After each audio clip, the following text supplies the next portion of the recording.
Momoh. Agricultural experts say the challenges of funding can be reduced if stringent conditions required to access the funds are reduced.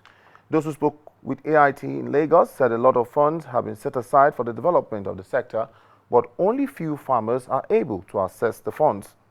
For Chukwuemeka Moses, most farmers need to be educated and provided with funds, as this will encourage youths to embrace farming. The funding aspect of it is a very big challenge. But what you must know is that before whosoever I want to fund you will fund you, you want to see what you have on ground. There is a fund in the Central Bank, there is a fund in African Development Bank, there is a fund in World Bank, especially for the farmers. But most of these grassroots farmers don't know how to access those funds. Yeah.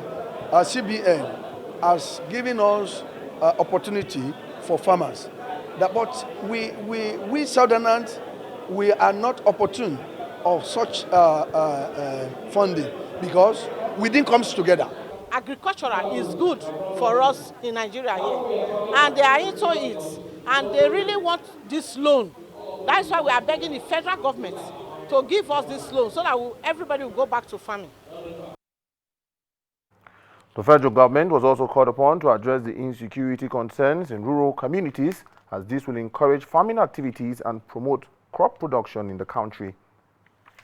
Because for you to attract investors, for you to grow your nation, for you to give people courage to stay in your nation, most important is security. Nobody wants to invest his money or invest his time where there is insecurity. It makes even the farmer to be jittering, even to be afraid of going into farming proper. So we are asking the federal government, which is headed by President Muhammadu Buhari, to look into the insecurity of the country.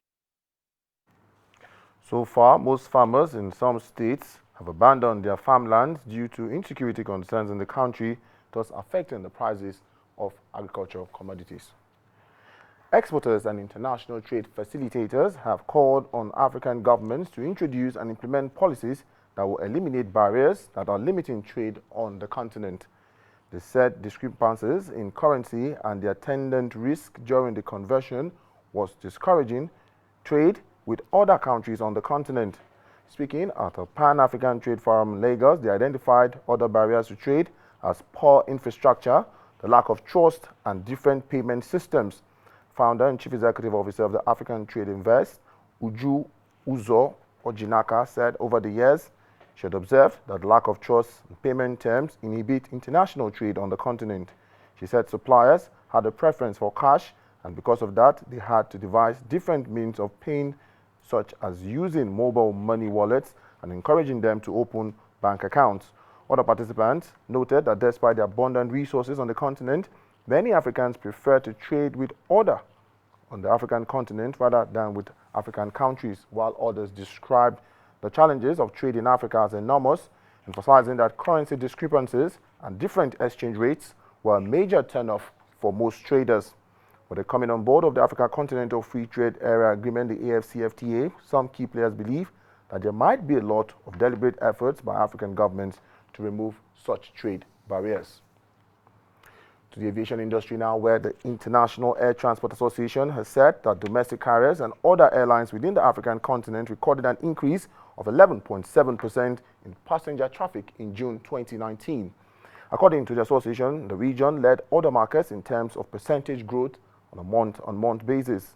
IATA, in its global passenger traffic results for June 2019, said the African airline passenger traffic at 11.7% in June was an increase over the 5.1% recorded in May 2019. It added that the capacity rose by 7.7% and the load factor increased by 2.6 percentage points to 70.5%. The demand, which according to IATA is measured in revenue passenger kilometer or RPK, rose by 5.0% globally compared to June 2018. And this, it said, was up slightly from the 4.7% year-on-year growth recorded in May. It also explained that June's capacity increased by 3.3%, with the load factor rising 1.4 percentage points. The Director General of the body, Alexandra Dejinoak, said June continued to trend of solid passenger demand growth, while the record load factor showed that airlines were maximizing efficiency. He stated that amid continuing trade tensions between the United States and China and rising economic uncertainty, in other regions. Growth was, however, not as strong as was recorded in 2018. On international passenger markets, the International Air Transport Association IATA said the June demand rose by 5.4% compared to June 2018, which was an improvement from the 4.6% annual growth rate which was recorded in May 2018. All right, that's it for business news. Many thanks for watching. I am Ehizojie Momoh. Tibe standing by with more reports. Thank you very much, Ehizojie. Exactly a month